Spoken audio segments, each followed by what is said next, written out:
everybody. Can everybody hear me? Yes. Fantastic, thank you. So welcome. My name is Marcus Halliwell. I'm the General Manager for South Shropshire. And Dudmaston is one of the lovely properties in my patch. And what a fantastic venue to be here on a lovely spring morning. We have arranged the weather. Thank you, Guy. Our gardener has arranged the weather for us, but sadly you'll see, normally we'll be expecting the lovely magnolia at their finest, but unfortunately we're a bit frazzled at the weekend in the frost. But thank you for coming today. This is a really special day for us actually, because this moment has actually been 2 or 3 years cooking. Quite right, it's been cooking over the pandemic, and actually, you know, all of us who have been involved in that, and particularly the team led by Gow here, have been cooking this up with Nicholas for a couple of years over the pandemic, and actually all of those conversations that we've been having have actually been such a wonderful highlight through a pretty miserable couple of years. And I'm seriously impressed, I have to say, with the setup that we've got here, with the screen. Some of us have been lucky enough to see the sculpture already, and I have to say, I think it looks absolutely amazing. You will have the joy of seeing it in a little while, but actually we all feel as if it absolutely should be here. In this setting, and not only is it because it's such a beautiful setting, but also, of course, because it was done by Tony Twentyman, who we've obviously got a long association with at Dudmaston, and many pieces are in the property, in the house, but also in the garden as well. And actually, from here, you can actually get a glimpse down to our iconic piece, the Watcher, that looks out over the big pool, and hopefully you've seen that. But not only does that make it special to have it here, it's actually the association that we have with Nicholas Tresilian, and the fact that Nicholas Tresilian, sorry. Everyone gets it wrong, don't Sorry, Nicholas Tresilian, who was a childhood friend of Tony Twentyman, and it's actually a fantastically generous gift from him that actually means that it's here today. And as you can imagine, because the Trust doesn't actually take on objects like this very often, it's actually a bit of a process, and many people are involved in that behind the scenes. First amongst those is John Chu, who is going to be talking after me, but he is our senior national creator for paintings and sculpture, and he has just been a fantastic support through the entire process. And then, of course, there's Gow, of course, who has taken a fantastic personal interest in all of this through the process. And I know that he has just thoroughly enjoyed working with you, Nicholas, through all of this process. And then, of course, there's Alexa, our wonderful, now I need to look at this, Senior Collections and House Officer, who has done a fantastic job not only in corralling a lot of this and incorporating this piece into her collection, but also the fantastic new exhibition that you've just seen in the house as well, which is really wonderful. So thank you. And then there's Sarah Kay, our curator, and Mella Penriss, who have just been fantastic support and also wonderful advocates for our acquisition of this piece here. And I know that Sarah, you did a fantastic paper, really just making a fantastically compelling case for it here. And also Tom Flemons, who was actually before the piece actually came to Dudmaston, he gave the piece a little bit of TLC. So when you see it in a little while, you'll see it really, and it does really look glorious. And I think finally, I do apologise if I've forgotten anybody, but Guy and the garden team here, actually you've spent a huge amount of time actually creating this space to actually house this sculpture. There used to be a tree here, just over there, where that new piece of lawn is, a very beautiful lime tree that unfortunately was struck down by Phytophthora, and we had to fell it. And then it was a case of, well, actually, can we make this into an opportunity of really, I suppose, reconfiguring how the garden works and how it works from the entrance through there. So the tree came down, and we thought, well, wouldn't it be fantastic to have a new vista through there? So Guy and the team have done a brilliant job of breaking through what was a big rhododendron bush and making a clear view through into the park that way. So thank you very much, all of you. And if I can pass over to John. Thank you, Marcus. Hello everyone. It's such a pleasure to be here on this wonderful celebration of art and generosity and just sheer hard work that it takes to get to the point where we're installing this beautiful new sculpture at Dudmaston Hall.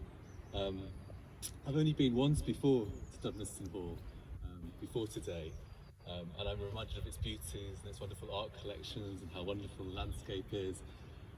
But it's actually always very frequently in my mind. I often speak of Dudmaston in my day-to-day work as picture and sculpture curator at the National Trust, and that's primarily because of Sir George Labouchere and his fantastic collection of modern art that he amassed as a diplomat and collector in the middle years of the 20th century. So he's often in my mind, and obviously particularly in our minds today, because we're very much working in his legacy here. So we're continuing the relationship between Twentyman and Sir George that commenced in his lifetime, and the adornment of the Dudmaston estate with the sculptures by Twentyman as well. Sir George writes brilliantly about art. Not a fan of Sir George, right? Not everyone writes as well as Sir George about art. He writes in these wonderful goblets, everything you could quote. And two of the things he talked about when he was talking about his collection is impact. That was one of his criteria for making art, and I'm sure you agree, when the sculpture is unveiled, it has a wonderful impact. It's both refined and monolithic. It has this great presence, in particularly the way it's being presented in the garden behind us. It has a monolithic primal aspect to it, but it also has a refinement of modern machinery, which has then been given a patina of age in lichen and moss, a little bit of Oxfordshire weather forever encapsulated, as well as the Shropshire weather in the beautiful patina of the weathered surface of the sculpture. And then Sir George also talks about personal connections as well. So there's that wonderful connection between friendship and neighbourliness that existed between Twentyman and Sir George Labouchere.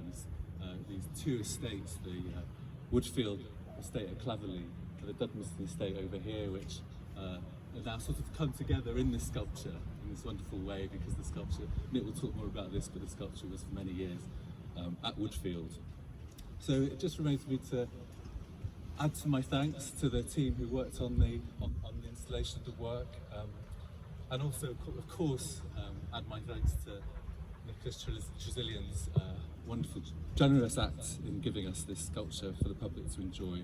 I won't embarrass, it's been my pleasure to get to know Nicholas a little bit through this process. Now, I know most of you will know him better than I do, but it has been a real pleasure to get to know him, and I won't embarrass him by enumerating his multiple achievements in the world of broadcasting and the cultural arts and cultural world more generally over the course of his career, but I do exhort you to visit his website, Nicholas Tresilian, where he continues to push the boundaries of art, writing and thinking through wonderfully entertaining and informative YouTube videos. He continues to think deeply and really wonderfully about the place of art in society, but also what's really wonderful, the place of art in our futures as well. So with that, I'll just hand over to Nicholas.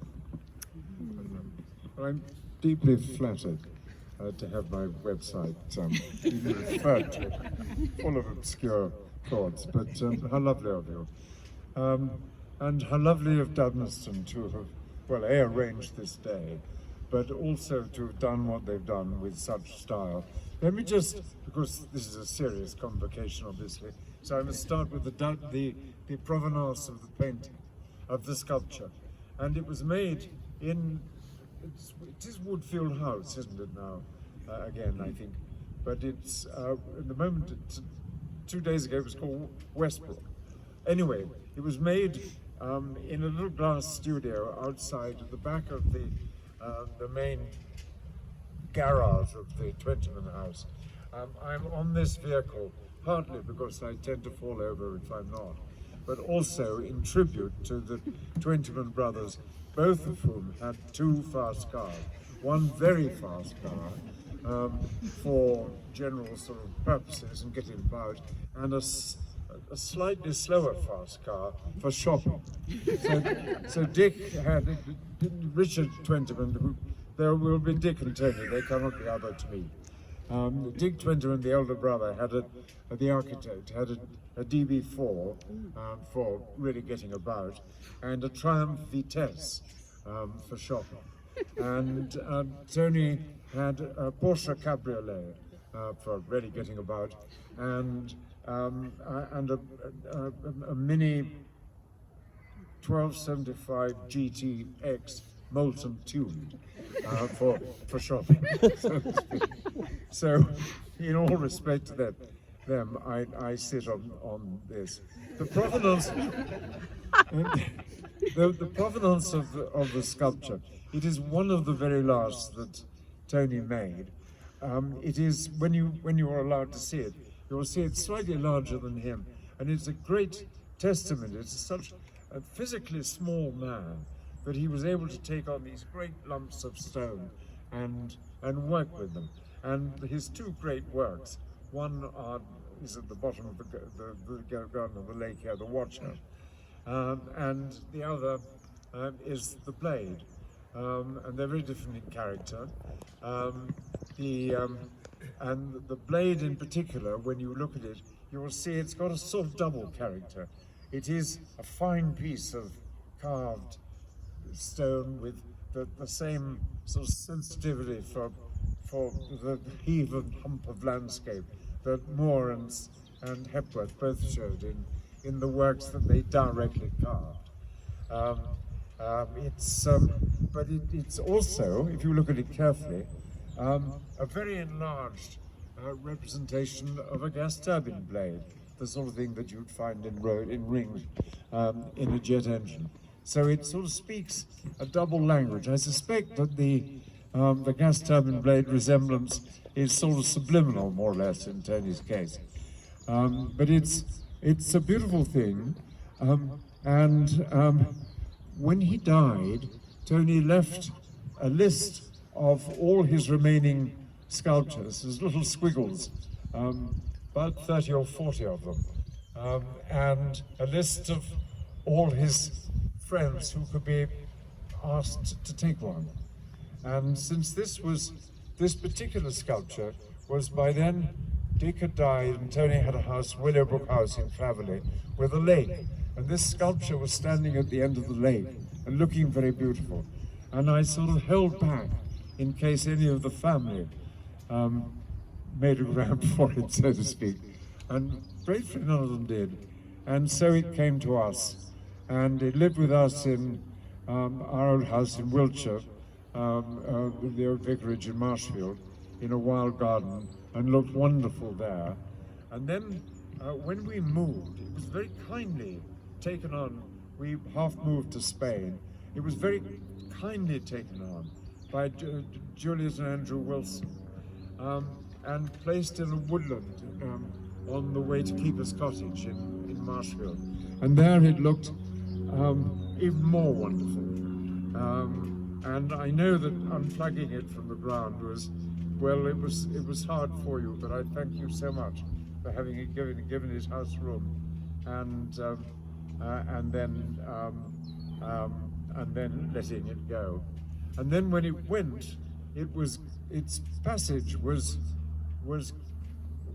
monitored, facilitated, made possible in every kind of way by Ken Cook, who is one of the great finishers of sculpture in this country, and is somewhere, and I hope Juliet is somewhere. How wonderful, and Andrew.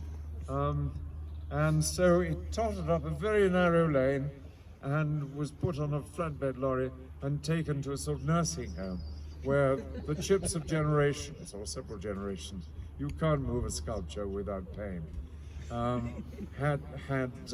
were sort of kindly obliterated. So when you see it, what you see is this wonderful piece of stone, marked all over with lichen, and a deep sort of green in the bowl part of it, which must come from the nature of the stone itself.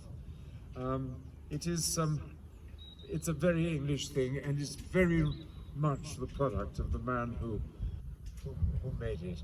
Tony and Dick Twentyman were a remarkable pair of brothers. Two of the last sort of, last great bachelor pairs, really. Gentlemen bachelor pairs. And they lived in Clavely, in the big house at the top of the hill, with their fast cars, and a very gloomy butler called Pope. And Pope lived in the butler's pantry behind the kitchen, or you might almost say lurked. But he emerged from time to time to sort of mediate the domestic differences between the two brothers. Dick and Tony referred to each other domestically as Doctor, in the sense of, Doctor, you didn't do the washing up last night, or Doctor, you forgot to buy the meat, and so on and so on. No, I didn't, Doctor, etc., etc., etc. So they managed this way of running this sort of all masculine house. They got the domesticity into it and gave it their own names. They were actually, they were at school with my father, this is the connection, at Wellington, and then they became motor racing friends of my father. And I had, but no longer due to a theft, I think, alas, photographs of Dick and Tony driving Douglas racing motorbikes in sort of poppy protective helmets, mean-looking racing motorbikes. At about the time my father was driving a Robert Longdon car, which anyone old enough to remember, no, it's your luck. So they took part in that excitement of surviving World War I. And at Wellington there were very clear indications. There was a huge hall with long lists of people who'd been killed in wars. So you were left with little doubt what your real duty was. And they had somehow just lived long enough not to go to the front. And then they joined in that general hurly-burly of speed and frivolity. Not quite like this, which followed the war. Dick went to the most frivolous and entrancing of all the architectural schools, the Architectural Association, and Tony was bumped into the family business, which was known internally as Annie. I cannot remember its real name, but it was a typical English trading company of the sort of late Victorian Edwardian era.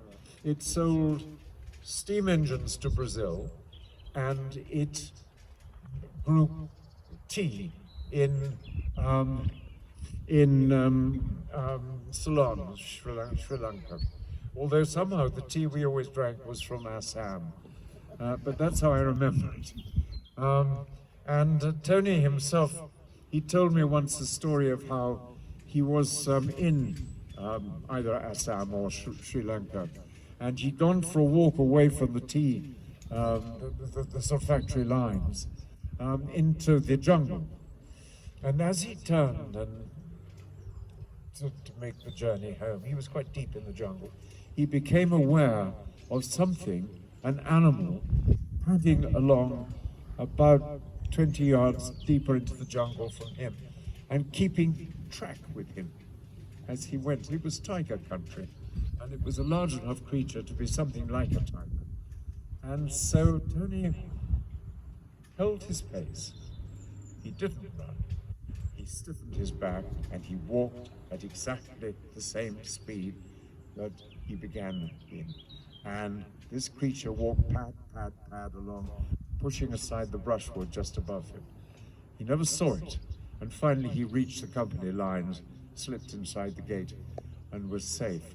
But there's something of Tony, something of that man who wisely but very coolly walked and didn't run when the tiger was apparently tracking him, which still survives in the sculpture you're going to see.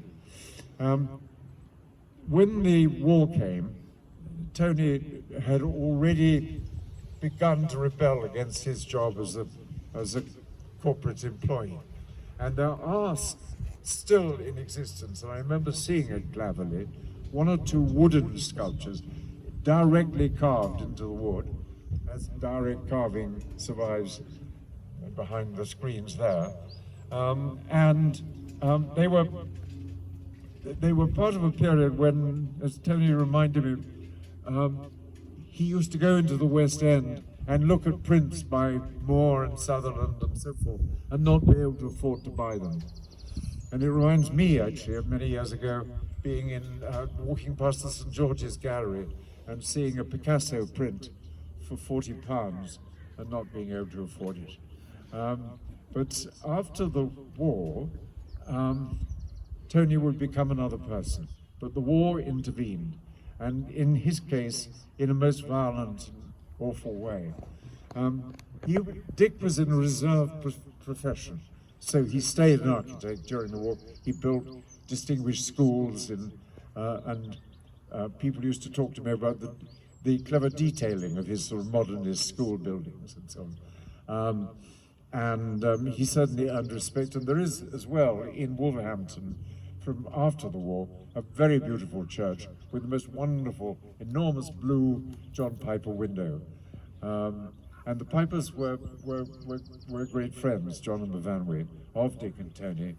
And I had a pair of drawings by Tony, one from the windows of his house as a young man, very freehand, and then another after he'd been on a drawing holiday with John Piper, and he's drawn altogether more seriously, more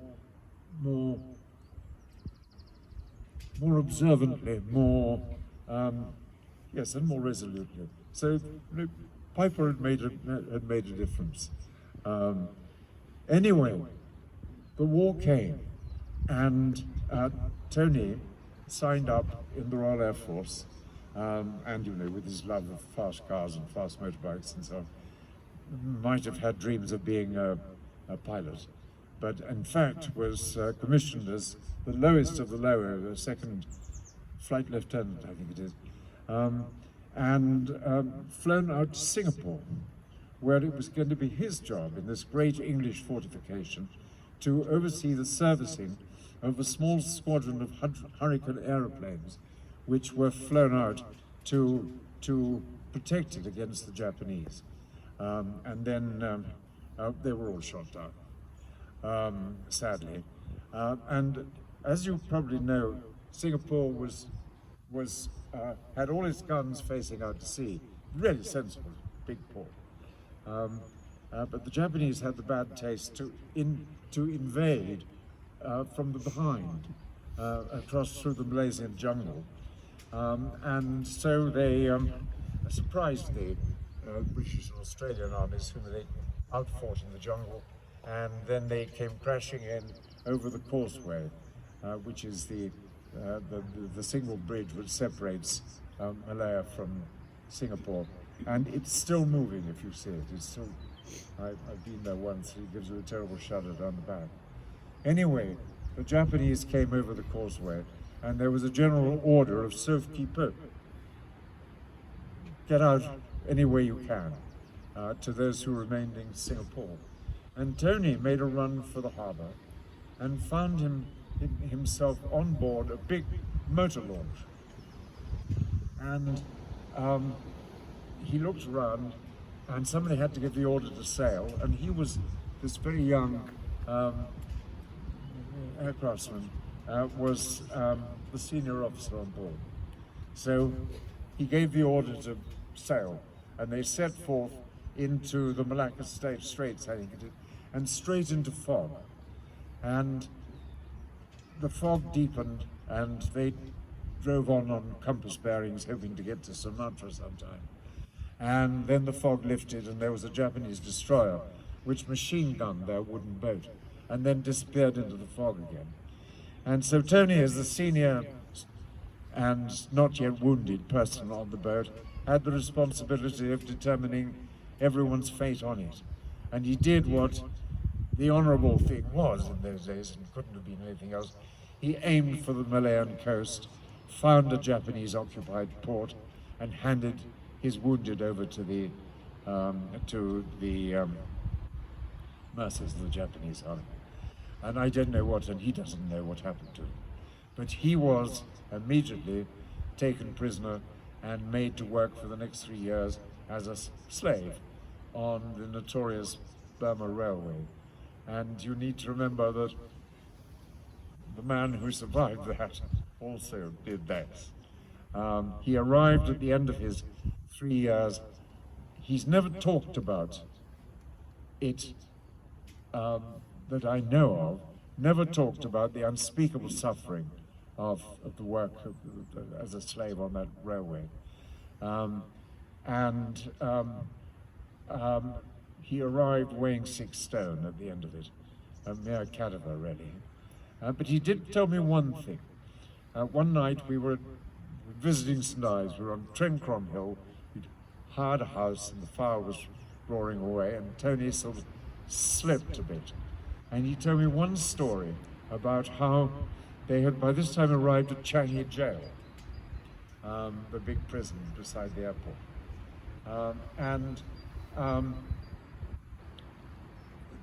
His group of friends had one precious thing left, which was a silver cigarette case. And they used it to bribe a guard, a Japanese guard, to get them a tin of axle grease. And alas, the next day the guard was found he'd shot himself in a retreat. He'd been caught, and the silver cigarette case had gone, and so had the opportunity for the axle grease. End of story. So I said, but Tony, what was the axle grease for? And his answer was, to fry our rice in.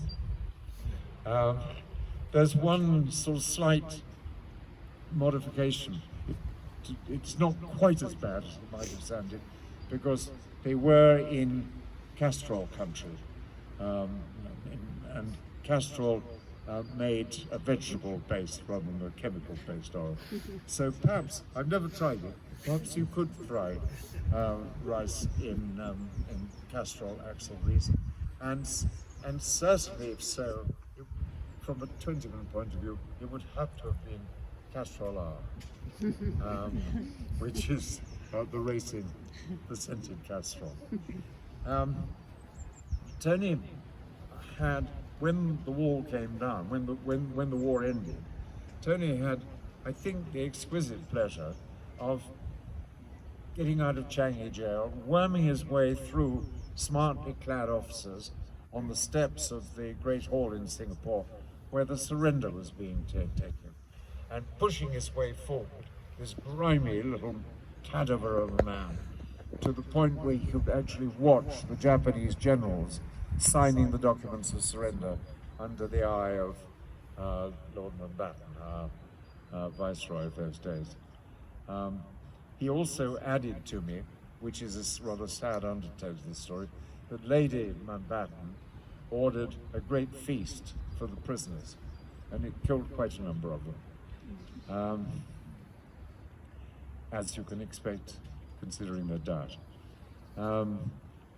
Anyway, Tony came back to Clatterley. His brother, elder brothers don't do this easily. His brother Dick gave him the best bedroom. Nonetheless, he was overwhelmed with a desire to kill himself. And finally, he had the terrific good sense to ring up the Japanese Prisoner of War Association. And they said, oh, don't do that. A lot of people want to, but don't, and you'll find you can get through it. So he didn't, and he found he could get through it. And it was after that that he managed to discombobulate, he managed to get rid of his responsibilities with the family business, known internally for reasons maybe somebody will understand as Annie, and was able then to become the man he wanted to be, which was a sculptor. And untutored, he'd not been to art school, he was entirely self-taught, he had none of the connections that if you've been to art school, you would have with dealers and with an understanding of the marketplace. He had none of that. And indeed, his exhibiting history is almost tragic. He used to exhibit at galleries. He put a print here, an abstract there, a painting there, and thoroughly confused his marketing audience, so to speak.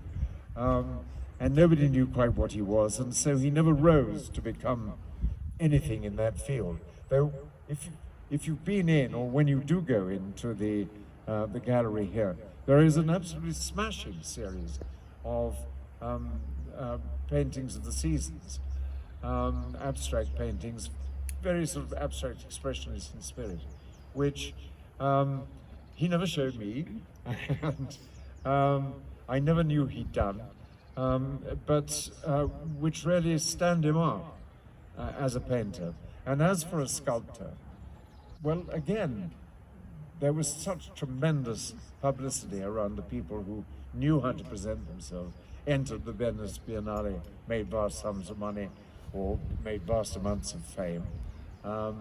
There was a terrific market round Moore, Hepworth, and so on, though Moore did once tell me that the English didn't buy his work. Almost all of it was bought overseas. Yes, well, even great men grumble. But despite this, Tony worked on and produced a number of wonderful, lovely, independent, personally thought out sculptures. We've got several. I commissioned quite a big sort of slate years ago, and we've got several small maquettes and so on. He was very generous in giving things away. But his great masterpiece, first real masterpiece, was done here, the Watcher on the lake. And there was a time when there were a lot of watchers around. It was part of the culture of the sort of, I think, 50s, 60s, they were, well, it was a character that could be somewhere between the abstract and the figurative. So it was a mediating character in a sense. And it strode the waves between these two sort of clashing currents of the creative industry at that time. In the meantime, he and Dick lived in the house at the top of Clatterley, and they amassed a wonderful collection of contemporary painting, again Sutherland and Moore Pipers and paintings and prints, most of which disappeared into the basement of Wolverhampton Art Gallery. And the only painting from their collection that Wolverhampton actually exhibited was a big figurative. It was a lovely painting. It had been on the stairs at Clatterley. A big figurative John Nash. Perhaps when anyone is next visiting Wolverhampton Art Gallery, they could sort of rattle the bars a bit, because there was more to be seen than that. Anyway, so Dick and Tony both pursued their distinguished careers. Dick died. Tony came down to Willowbrook House, to the smaller house, and there he completed his last works. And the very last work, which I think is in the studios, is a sort of lump of stone with the drill marks of the quarryman on the bottom, and the top just gently smooth and one or two chisel scratches on it. So he was still working to the very end. And we had a habit when I went to stay. We used to have dinner and then with a jolly nice bottle of claret, and then listen to the Beethoven's Eighth Symphony, the mad one, the one that Weber said had gone completely mad in. And that was how he and I spent our last night together. There were many nights. My daughter Arabella came and stayed with me, with Tony and so on. He was very open to our children, and an immensely lovable man. And so, when you see, as you're now going to be allowed to see, I hope, this wonderfully situated sculpture, think of the immense generosity of spirit here, and particularly the initiative of Guy.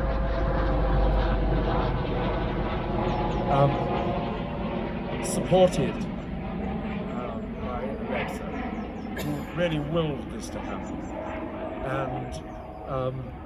and have taken all this trouble to bring it about, and it is so beautifully situated. It looked lovely in your field, Juliet, in your woodland, but here in it seems to have found its space in an even greater way. So no regrets, I hope.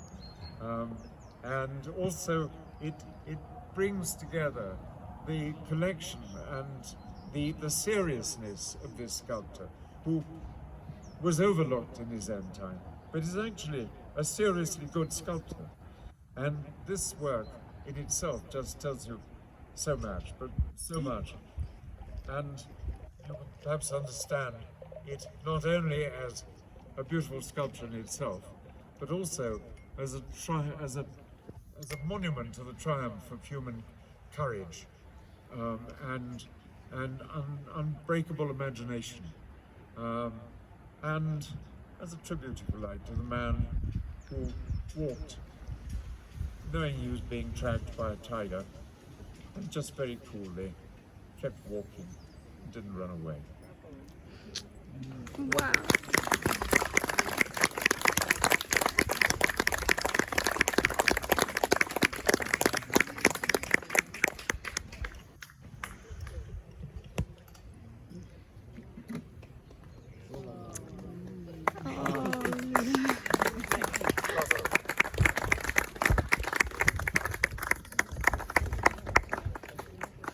Yes, I know, I'm giving it away.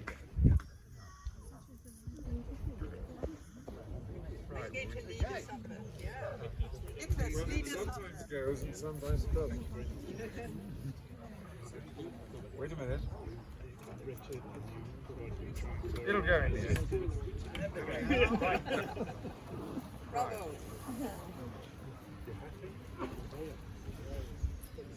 Splendid, isn't it? It looks wonderful.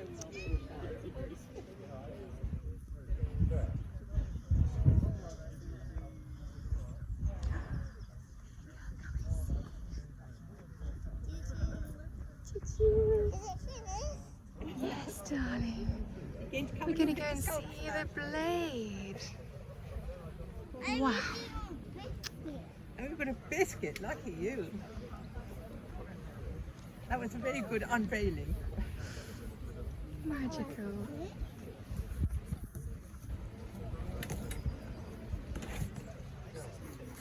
That was Dorothy, you must come and touch this first. Come and touch it. but that was big. If I take Dorothy, then she can touch it. Yeah, You take... go on, do you Oh, want to go with come with Dorothy? me. Let's run it. We're I'm going, gonna let's come go with touch you. the sculpture. Nicholas, come with your granddaughter to touch it. Right. And yours, Tony's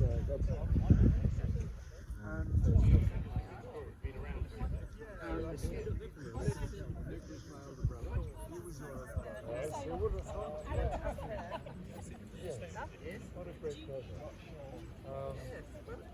And yes, he was the art executive. Art executive, yes. But, oh, I'm fine. Pleased to meet you. yeah. Considering how much Yeah. you weren't one.